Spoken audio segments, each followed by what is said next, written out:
ahead a bit to the CRM here, and you can see I'm at this page, send email. And what the software basically did is it loaded up all of that email thread to a page where it's now able to be sent out. And I can basically either send this out to a list of people, I can send this out to one person, and it's what the software is going to do is going to send out the first email either immediately, or I could schedule the first email to go out at a particular day and time. And then what's going to happen is the other emails in the series are going to be scheduled out. So this is email automation, email scheduling, and whatnot. And again, you can either do it on a mass scale to a list or to individuals. The nice thing here is that if you use another CRM and you want to send these emails out, you'll have to move over the email templates one by one. So that will be an extra step for you. The nice thing about sending out emails where your library of emails are is that it's very easy. Here's your templates. And by the way, what you can also do, if I go back now to the email templates where I left off, you can also add additional email templates. So let's say, for example, there's going to be a lot of emails that maybe you or your salespeople might send that aren't already loaded up by us. And you can certainly add more emails very easily. For example, maybe there are other sales emails you want to add, but there could also be post-customer emails, for example, welcome emails or contracts and terms and conditions emails or customer service emails. And you can easily add additional emails and have this as your central repository for email messages. Now, one thing that's really nice about that is that we actually have a Google Chrome extension. And if you use Google Chrome, you can just download our extension and then you'll get this full library of email templates directly in your email inbox if you use Gmail or Google Workspace for your email. The other thing about sending emails out of our system is that we track opens and clicks. So you'll be able to, very easily see who's engaging with your emails. Now, we also have a feature here called email campaigns, which allows you to create a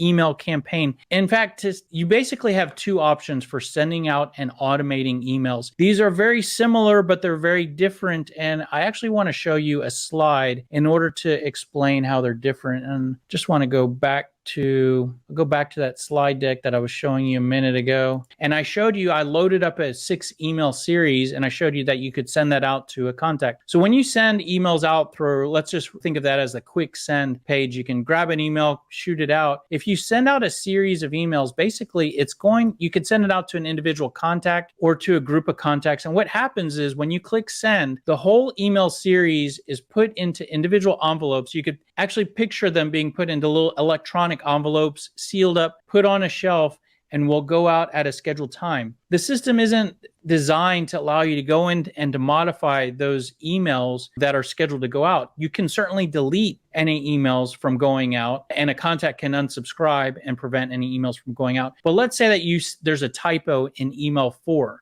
You can't go and change that. It's just more of a fixed system, but it is very quick to use. Now, what's a more robust system is this other feature, which we refer to as email campaigns. And in the same way, you can set up a 6 email series, but instead of sending out those emails to a list of contacts, what you basically would do is you would add a list of contacts to your email campaign. So it's actually the opposite, where instead of emails are working their way out to a group of contacts is working their way through a list of emails. Now, this provides a few different key differences. So as I mentioned, with the quick standard emails are locked in. All you can really do is delete any emails that are scheduled to go out. With the email campaigns, you could edit and change emails.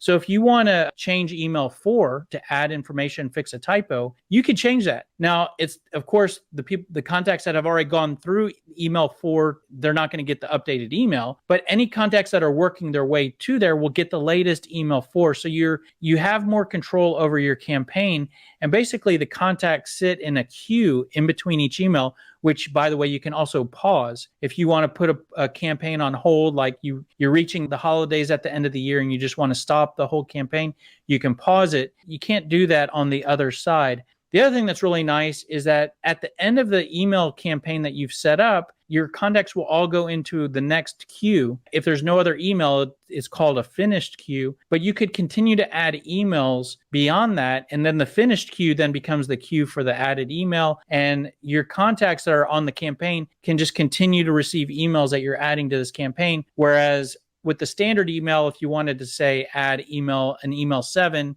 you would just have to send out another email to the other contacts. The other thing that is really important with these two different systems is that with the standard email, there is potential for you to send duplicate emails to the same contact. For example, let's say that I have two different webinars, and everybody that comes to a webinar, let's say I send out a series of emails. Well, if someone attended two webinars and I try to send out a series of standard emails to both groups of webinar attendees, I could end up sending duplicate emails to someone that was on both webinar lists. With the email campaigns, you can only add a contact one time to one campaign. So if I have two webinars, when I add the second list of webinar attendees to the email campaign, if there's duplicate contacts that attended two webinars, they won't get added a second time because they're already on the campaign.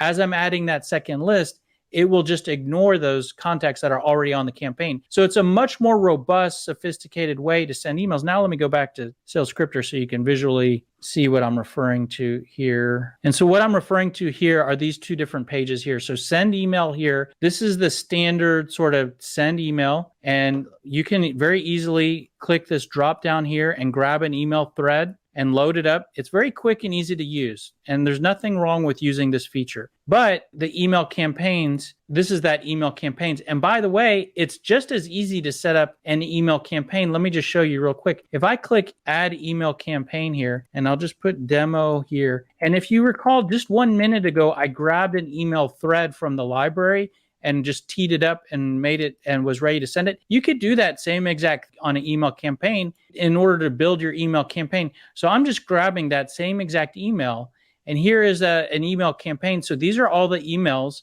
that will be set up, and I'll just go ahead and hit save here, and I named it demo. So here's that email campaign, and if we you can add contacts, we could edit it or delete it, but if we just view what that campaign looks like, here's that campaign. And so it looks very similar to an email thread that I would send out to an individual contact, and you can see here there's a queue in between each email. But if you are trying to do it right and do email automation correctly, this is the way to do that, and I just want to explain that as part of this demo.